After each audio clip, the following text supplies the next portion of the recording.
Doggy Doodle here, and it is time for 1995 in the Sonic 20th Anniversary Timeline series, highlighted by two Tails games on the Game Gear.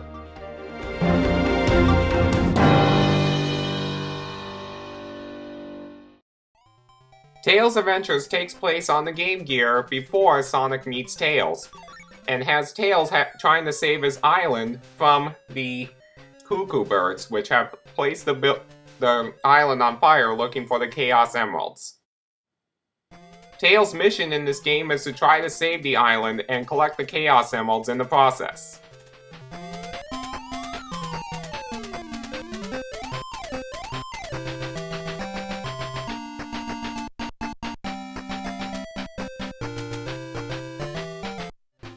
This game is not fast-paced like other Sonic games. In this game, Tails uses his gadgets that he collects throughout his journey to defeat the enemies, as well as navigate the island. Also, the game does not have a life counter. Instead, Tails loses a ring each time he is damaged. If he loses all his rings, he'll have to start the whole level over.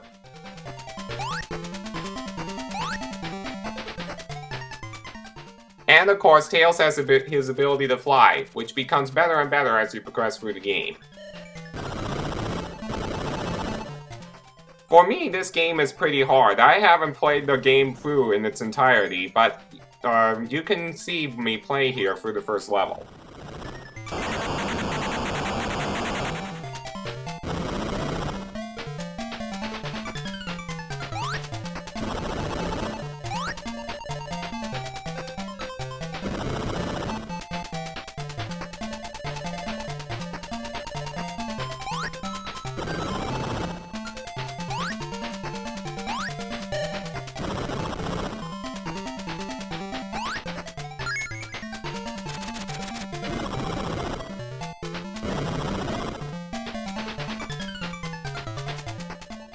Tails will be able to collect all sorts of gadgets throughout the game, and you can equip up to 4 at the same time. The remote robot that you earn in the first level is pretty fun.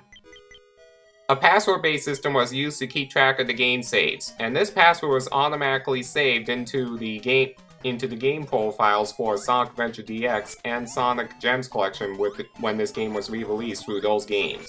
Overall, this game has its charm, however, it has its difficulty level that makes the game much harder than that of a normal Sonic game.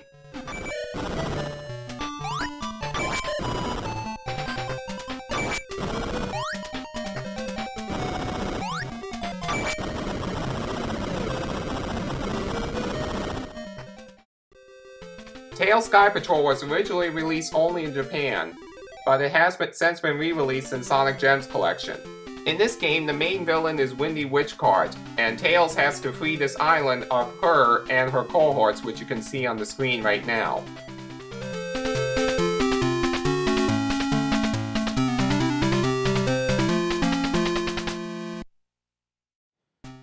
Tails Sky Patrol takes place with Tails flying, which is something I really like, but it really has made the game hard. Tails is carrying a ring which he uses to fly around through the obstacles, as well as hit enemies. And unfortunately, Tails getting hit by something doesn't really help, and if he hits the ground, you lose a life. This game is especially hard, and unfortunately, I have not been able to get past the first level. So that's something I'll need to work on to make sure that I truly can be a Tails fan that can complete these Tails games.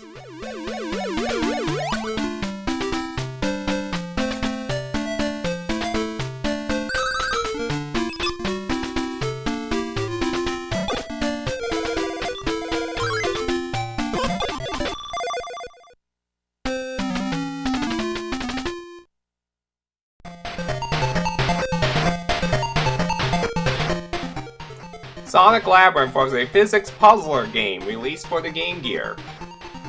In this game, Eggman slaps slow and no jump boots onto Sonic, which means he walks slow and he can't jump.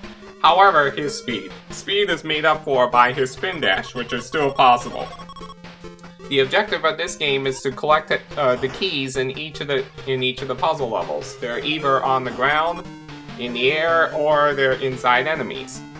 But the tough part is that you have to consider when you move with the spin dash, the physics element, which causes you to bounce off the walls and off of other objects. Plus the spin dash was the only way to defeat enemies.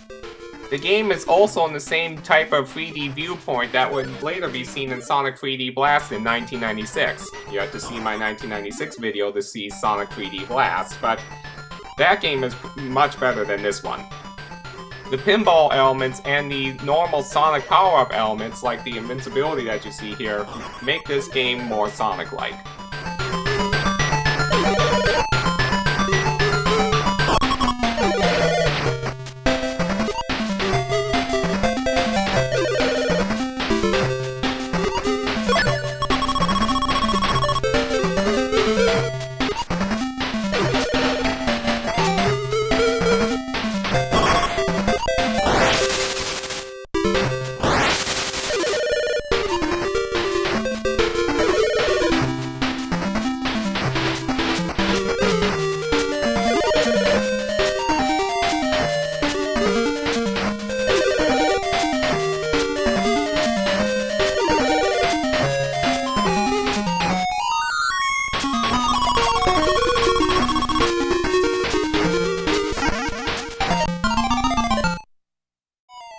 The bosses of Sonic Labyrinth are pretty unique as well.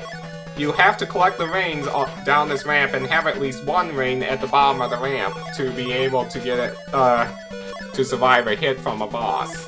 And of course you can collect extra lives by collecting 100 rings. Then it's all about spin dashing to defeat the robot.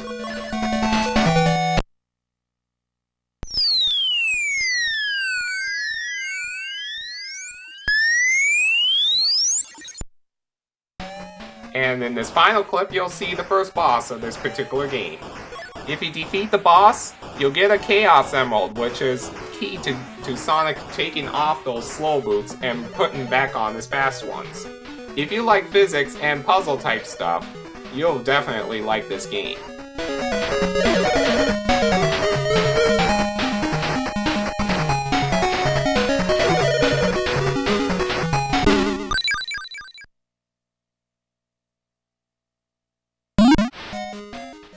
Sonic Drift 2 was the only version of Sonic Drift that was released in the United States, and contained several new tracks as well as new characters as well. The 3 new characters in this game are Metal Sonic, Fang the Sniper, and Knuckles the Echidna. Just like in the first Sonic Drift game, it is very similar to other racing games that you found on portable consoles at the time.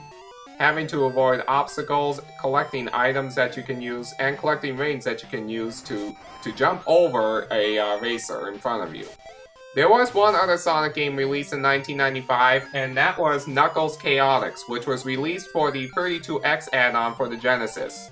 That game featured Knuckles the Echidna as a playable character, and you had another character that was with you tied using a ring bond, and they helped you get through the traditional Sonic courses. Unfortunately, that game has not been re-released, so I do not have a copy of that game to show you. But you can find details on it through other YouTube videos. This game gets 3 tails out of 5 for me. Tails Adventures gets 4 tails out of 5. Tails Sky Patrol only gets 2 tails out of 5 for me. And Sonic Labyrinth gets 3.5 out of 5. My next video will be 1996, so thank you very much for watching.